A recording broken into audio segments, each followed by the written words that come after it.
বনি ইসরায়েলের 3 লোক সফরে বেরিয়েছে, মরুভূমির সফর, মাঝখানে তুফান। কই যাবে, কই বাঁচবে? দৌড়াদৌড়ি শুরু। দৌড়াতে দৌড়াতে এক পাহাড়ের গুহার ভেতরে আশ্রয় নিয়েছে। গুহা চিনেন তো? পাহাড়ের গুহা। আশ্রয় নেয়ার সাথে সাথেই বৃষ্টির পানির ঝাপটায় পাহাড়ের উপর থেকে বিশাল এক পাথর খণ্ড এসে পাহাড়ের গুহার মুখটা বন্ধ করে দিয়েছে। বন্ধ, অন্ধকার। এরা পড়ছে বিপদে। হায় হায়, বাঁচার জন্য ঢুকলাম, এখন দিই মরণ। ঢুকছিল কি জন্য? এখন মরণ।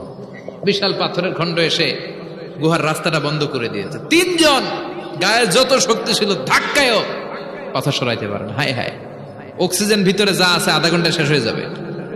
কি করে বাঁচবো? বাঁচার উপায় নাই। চিল্লা ফাল্লা শুরু হয়ে গেল, কান্নাকাটি শুরু। একজন বলে, তোমাদের জীবনে কার কি ন্যাক আমল আছে? যেই ন্যাক আমলটা আল্লাহর ভয়ে করছিল, ওইটার ওসিলা দিয়ে দোয়া করে দেখো কিছু হয় কিনা। সুবহানাল্লাহ কোন? এটাই উপায়। একজন হাঁটু গেড়ে চোখের পানি ছাড়া শুরু করছে আর দোয়া শুরু করছে, আল্লাহ আল্লাহুম্মা কানাত লি আবাওয়ান শাইখান কাবীরা।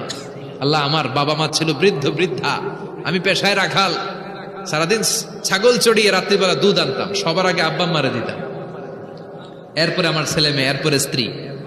একদিন গভীর রাতে এসে দেখি আব্বা আম্মা ঘুমায়। দুধের বাটি নিয়ে আব্বা আম্মার মাথার সামনে দাঁড়িয়ে রইলাম। ছেলে মেয়েগুলো আব্বা এসে বলে, আব্বা দুধ দাও। আমি বললাম পরে, আগে আব্বা আম্মা খাবে, তারপরে তোরা। ছেলে মেয়েগুলো কান্না জুড়ে দিল, আমি দেই নাই। ফজর পর্যন্ত দাঁড়িয়ে রইলাম। ফজরের আগ দিয়ে আব্বা আম্মা ঘুম থেকে উঠে দেখে তো আমার অবাক। কিরে বাবা, দাঁড়িয়ে কেন? বললাম প্রতিদিন দুধ খেয়ে ঘুমাও, আজকে আগে আগে ঘুমিয়েছ, দুধ খাও নাই, তোমাদেরকে আগে দিব বলে দাঁড়িয়ে রইলাম। আল্লাহর ডেকে বলে, আল্লাহ ওই দিন সারা রাত দুধের বাটে নিয়ে মা বাবার শিওরে আমি দাঁড়িয়েছিলাম। ফজরের সময় আব্বা আম্মারে দুধ খাওয়ালাম, তারপরে ছেলে মেয়েদেরকে দিয়েছিলাম, তারপরে স্ত্রীর মুখে দিয়েছিলাম। ও মাবুদ, ওই দিনের এই কাজটা আমি দুনিয়ার কাউরে খুশি করার জন্য করি নাই, শুধুমাত্র তোমার খুশি ছাড়া। ওই রাতের ইবাদত যদি তোমার দরবারে ভালো লেগে থাকে, ফাফাররিজ আন্না মা নাহনু ফি, আজকের বিপদের দিনে কেউ বাঁচানোর নাই, তুমি আমাদের বাঁচাও। ফানফাজারা, মুহূর্তের মধ্যে 1/3 বিশাল পাথর খণ্ডটা 1/3 ডান দিকে সরে যায়, এক পাশে সরে যায়। সামান্য আলো বাতাস ঢুকতে আরম্ভ করলো। এখন বাতাস ঢুকে, এখন বেঁচে থাকতে পারবে এই নিশ্চয়তা হয়েছে। সুবহানাল্লাহ কোন? এবার সে বলল, ভাই তোর কি আমল আছে বল। দ্বিতীয় জন হাঁটু গেড়ে আবার চোখের পানি ছেড়ে আল্লাহর ডেকে বলে, মাবুদ আমার এক চাচাতো বোন ছিল, কানাত লি ইবনাতু আম জামিলা ওয়া কুনতু উহিব্বুহা কাআশাদ্দি মা ইউহিব্বুর রিজাল আন-নিসা। আল্লাহ, সুন্দরী, অনন্যা, অপ্সরী, প্রিয়ংবদা, অনুসুয়া, গুণবতী, রূপবতী আমার এক চাচাতো বোন ছিল, তার প্রেমে আমি ছিলাম পাগল পাড়া, কিন্তু সে তো আমার ডাকে সাড়া দেয় না। অনেক চেষ্টা করলাম তারে পাওয়ার জন্য। চাচাতো বোন আমারে বলে, 100 স্বর্ণ মুদ্রা যেদিন দিতে পারবা ওই দিন আমারে পাবা। এবার আমি স্বর্ণ মুদ্রা কালেকশনের কাজে লেগে গেলাম। বছরের পর বছর চেষ্টা করে 100 স্বর্ণ মুদ্রা যেদিন পেলাম ওই দিন চাচাতো বোনের কাছে গেলাম, যে তার হাতে স্বর্ণ মুদ্রা দিলাম, বললাম চলো এবার আমরা অপকর্ম করি। স্বর্ণ মুদ্রা পেয়ে সেও খুশি, আমিও খুশি। সে পাইছে স্বর্ণ, আমি পাইছি তারে। গোপন একটা রুমের ভেতরে ঢুকলাম, দুজনে জামা কাপড় খুলে ফেললাম, নেকেড হয়ে পাপ কাজ শুরু করব।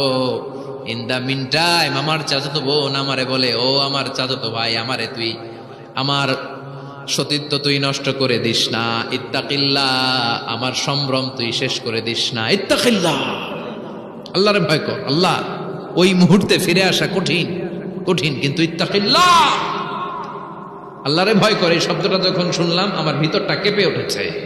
আমি মুহূর্তে তোমার ভয়ে জামা পড়ে ওই রুম থেকে চিৎকার মেরে বেরিয়ে গিয়েছে। আল্লাহ, সেদিন আমি পাপ কাজ করি নাই, সেদিন আমি মনের খায়েশ মিটাই নাই, তোমার ভয়ে সেদিন আমি দৌড়ে পালিয়েছি। ওই দিনের ইবাদতটা, আমলটা যদি তোমার কাছে ভালো লেগে থাকে, ফাফাররিজ আন্না ফিমা নাহনু ফি, আজকে যেই বিপদে আছি তুমি বাঁচাও। বলার সাথে সাথে 2/3 2/3 পাথরের খণ্ডটা আরো ডান দিকে সরে যায়। সুবহানাল্লাহ পড়েন। এবার আরো বড় ফাঁকা হয়েছে। এবার তারা বেরোতে চেষ্টা করলো, দেখে মাথা বের হয়, শরীর বের হয় না, হাত বের হয়, পিঠ বের হয় না, পা বের হয়, দেহ বের হয় না, আরো ছুটতে হবে। এবার বাকি আছে কয়জন? একজন। সে দোয়া করতে শুরু করলো, আল্লাহ ইস্তাজারতু জারাক, আমি ব্যবসায়ী ছিলাম, অনেক শ্রমিক ভাড়া করে একদিন একটা কাজ করালাম, সব শ্রমিকের টাকা দিয়ে দিলাম। এক শ্রমিক টাকা না নিয়ে ভাগলপুর কই যে গেছে নিজেও জানি না, ওর টাকা আমার কাছে রয়ে গেল। এই শ্রমিককে আর টাকাটা বুঝাই দিতে পারি নাই। এই টাকা দিয়ে আমি কয়েকটা ছাগল কিনলাম, এই ছাগলগুলো বাচ্চা দিল, ওগুলো বাচ্চা দিল, ওগুলো বাচ্চা দিল, দিতে দিতে বিশাল ছাগলের ডেইরি ফার্ম করে ফেললাম তার ওই টাকা দিয়ে। এক যুগ 12 বছর পরে সে এসে বলে আমার টাকা ফিরায় দাও। আমি বললাম এই যে ছাগলের ডেইরি ফার্ম পুরোটাই তোমার। সে বলে আতাস্তাজিউ মিন্নি, আমার সাথে ঠাট্টা করো? আমি পাই সামান্য কয়টা টাকা, এক যুগ আগে যে টাকা পাইতাম ওইটা দিলেই চলবে। আমি বললাম ও শ্রমিক, তোমার টাকা দিয়ে আমি ছাগল কিনে ব্যবসা করেছি, ছাগল বাচ্চা দিয়েছে, বাড়তে বাড়তে বাড়তে বাড়তে আজকের বিশাল এই ডেইরি ফার্ম। এই ডেইরি ফার্মের মালিক আমি নই, তুমি নিয়ে যাও। বলার সাথে সাথে শ্রমিক আনন্দে নাচতে নাচতে ডেইরি ফার্ম নিয়ে যায়। ও আল্লাহ, ওই দিন যদি সে যতটুকু টাকা পাওনা ছিল অতটুকু দিলেই সে খুশি হয়ে যেত। শুধু তোমার খুশির জন্য পুরো ডেইরি ফার্ম আমি তারে দিয়ে দিয়েছিলাম। আল্লাহু আকবার। আল্লাহ, আজকের এই বিপদের দিনে আমার সেদিনের আমলটা যদি তোমার কাছে ভালো লাগে তুমি বাঁচাও। বলতে দেরি, মুহূর্তের মধ্যে বিশাল প্রকাণ্ড পাথর খণ্ডটা অন্যদিকে দৌড়ে চলে যায়।